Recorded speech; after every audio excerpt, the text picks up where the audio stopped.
ମୁଁ ଗୋଟେ ଓଡ଼ିଶା ସରକାର ବିଷୟରେ ଛୋଟିଆ କିଛି ଲେଖିଥିଲି, ଟିକେ ଶୁଣିଦେଇ ଯାଆନ୍ତୁ। ହଉ, ଭଲ ଲାଗିଲେ ଟିକେ କମେଣ୍ଟଟା କରିଦେବେ। ହଁ, ମାଝୀ ବାବୁ ତମେ କ'ଣ କଲ?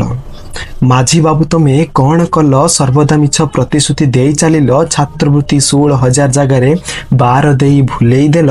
କାମ ନାହିଁ କଥା ବଡ଼ କହିଲ। ମଝି ଧରିଆର ରାଜ୍ୟ ଫସେଇ ତମେ ଆରାମରେ ରଜ ଦୋଳି ଝୁଲିଲ। ଆରାମରେ ରଜ ଦୋଳି ଝୁଲିଲ। ସିଜିମାଳି କଥା କିଛି ନ ବୁଝି ତାଙ୍କ ଉପରେ ଲାଠି ପାଇଁ ଅନୁମତି ଦେଲ। ବୃଦ୍ଧ ବୃଦ୍ଧାଙ୍କ ଭତ୍ତା ଅଟକାଇ ତାଙ୍କ ପେଟ କାଟିଲ। ଚାମେଲି ସରପଞ୍ଚଙ୍କୁ ଡାକ୍ତରଖାନା ପଠେଇ ଆରାମରେ ରଜ ପାଳିଲ। କୁହ ମାଝୀ ବାବୁ ତମେ କ'ଣ କଲ?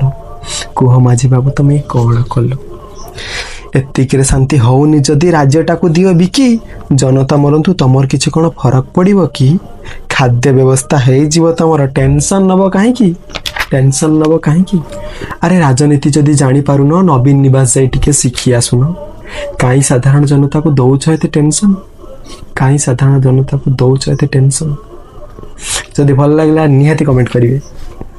ଆମ ଓଡ଼ିଶା ସରକାର।